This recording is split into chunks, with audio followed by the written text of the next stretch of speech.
Bienvenidos. Hoy vamos a hacer un análisis a fondo de dos palabras que escuchamos todo el tiempo: gobernabilidad y gobernanza. Suenan casi igual, se usan como si fueran lo mismo en las noticias, pero vamos a ver que son conceptos un tanto diferentes. Y para desenredar esto, nos vamos a apoyar en un texto académico de José Juan Sánchez que se mete de lleno en este tema. La misión es que al terminar quede muy claro por qué no son lo mismo y sobre todo por qué nos debería de importar. Y es que nos debería de importar, y mucho. No son solo términos para especialistas, reflejan un cambio profundo en cómo concebimos el poder. Una palabra, digámoslo así, se enfoca en la capacidad del gobierno para actuar, y la otra describe un proceso que involucra a muchísimos actores de la sociedad. Entender esto es clave. Empecemos. El texto nos dice que todo se origina en la palabra gobierno, que viene del griego gobernaculum, que era el timón de un barco, la idea de dirigir, de llevar un rumbo. Y esta raíz común es perfecta para no perdernos, porque de ahí surgen conceptos que son muy distintos. El texto diferencia 4 términos clave que a menudo se confunden. El primero, government, o sea, el gobierno, la institución, el conjunto de órganos de poder, el barco y su capitán, por así decirlo. Luego está governing, la gobernación. Esa es la acción de gobernar, es mover el timón, el proceso de dirigir. El tercero es governability, la gobernabilidad. Y esto es como el estado del sistema, ¿no? La cualidad de ser gobernable. Como preguntarse si el mar está en calma o si hay una tormenta que lo complica todo. Es la capacidad del sistema para ser dirigido. Y el último es governance, la gobernanza, que es el método, el sistema de gobierno, la forma en la que se coordina la sociedad. Ya no es solo el capitán, es cómo se coordina con otros barcos, con el puerto, con los satélites. Es todo el sistema. Es una analogía que lo deja claro. El barco, la acción de timonear, el estado de mar y el sistema completo de navegación. Y bueno, el análisis se centra en las dos más complejas, gobernabilidad y gobernanza. Hablemos primero de gobernabilidad. El concepto, según la fuente, ganó mucha fuerza en los años 70.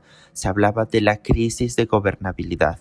¿De qué se trataba eso? Bueno, era básicamente un informe clave del informe trilateral, en donde las democracias occidentales estaban sobrepasados. Había una brecha que crecía entre las demandas de la sociedad y la capacidad de los gobiernos para responder a ellas.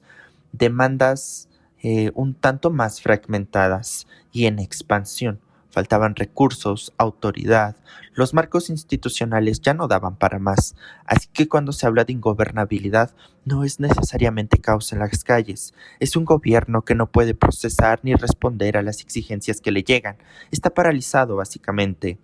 Y este texto usa una clasificación para el término. Vamos a revisar las causas. El análisis identifica 3 causas principales. La primera es la sobrecarga de demandas, o sea, simplemente hay demasiadas exigencias de la ciudadanía, de los partidos, de los medios, y el Estado no tiene la capacidad organizativa para satisfacerlas. La segunda clasificación va por el lado del dinero, el déficit fiscal. Para intentar responder esas demandas, el Estado expande su intervención, sus servicios, y esto inevitablemente provoca una crisis en las finanzas públicas. El dinero no alcanza. Y la tercera causa es una idea asociada a Habermas, la insuficiencia de racionalidad. Y es una doble crisis. Por un lado, la crisis de gestión administrativa, cosa que el gobierno no toma decisiones racionales, y por otra, una crisis de legitimidad. Pierde el apoyo político de los ciudadanos. La gente deja de creer en el sistema. Esto es súper interesante. El enfoque está puesto casi exclusivamente en el gobierno. El texto es muy claro al respecto. El asunto de la gobernabilidad es asunto del gobierno, no de la sociedad. La sociedad es vista como el problema que hay que administrar. Y es precisamente esta una visión de arriba hacia abajo. La pregunta central de la gobernabilidad es la capacidad del Estado para gobernar. Si el Estado es legítimo, si tiene estabilidad, entonces hay gobernabilidad. Si no, entonces hay una crisis que el gobierno debe de resolver. Es una visión muy centrada en el Estado. Pero ahora pasemos a la gobernanza. Este término, según la fuente, se populariza en los años 80 y 90 y representa un cambio de paradigma. ¿Cuál es la idea central? La idea central es la insuficiencia del gobierno. Se reconoce que incluso un gobierno con máxima capacidad ya no puede resolver por sí solo los problemas complejos de la sociedad de hoy. La gobernanza, entonces, implica integrar en el proceso de dirección a actores que no son gubernamentales. ¿Como quiénes? Bueno, como el sector privado, organizaciones civiles, expertos, universidades. Y ya no es solo el gobierno que lleva el timón. Ahora la elección de la sociedad surge de la interacción de múltiples actores. Claro, el texto nos dice que es un paso de un centro a un sistema de gobierno. De hecho, la Real Academia Española actualizó el diccionario para reflejar este nuevo significado de gobernanza como método o sistema de gobierno.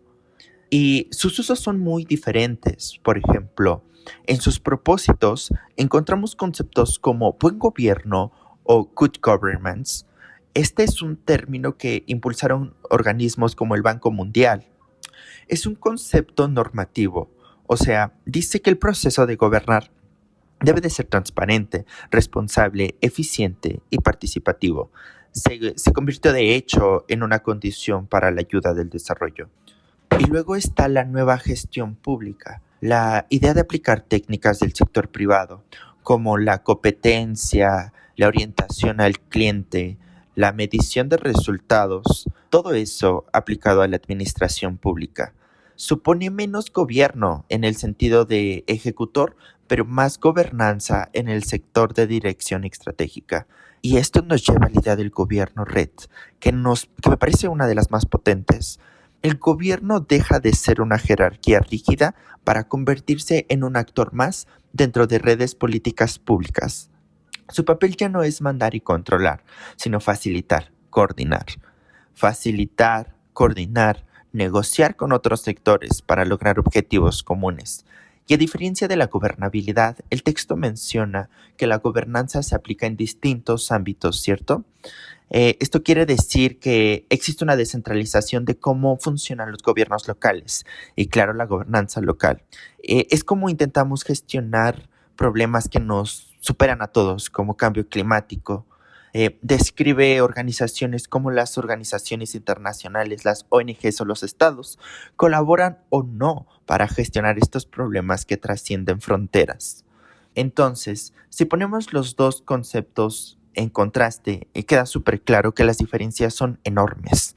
Resumámoslo, por un lado, la gobernabilidad, su foco es la capacidad del gobierno. La sociedad es vista como una fuente de demandas que pueden sobrecargar al sistema y se asocia con conceptos de orden, estabilidad, eficacia y crisis. Y su pregunta clave es, ¿puede el gobierno dirigir eficazmente a la sociedad? Y por el otro lado, la gobernanza. Su foco es el proceso de dirección colectiva o con múltiples actores. La sociedad aquí es vista como parte de la solución, como un conjunto de actores con recursos, con conocimientos, que son capaces de contribuir a la cooperación, a la red, a la cogestión. Y su pregunta clave es distinta. ¿Cómo se está coordinando la sociedad para resolver sus problemas? Esto fue todo por el día de hoy. Muchas gracias por escucharnos. Nos vemos en el próximo episodio de Lucidez, un producto de la materia Estado, Sociedad y Derecho.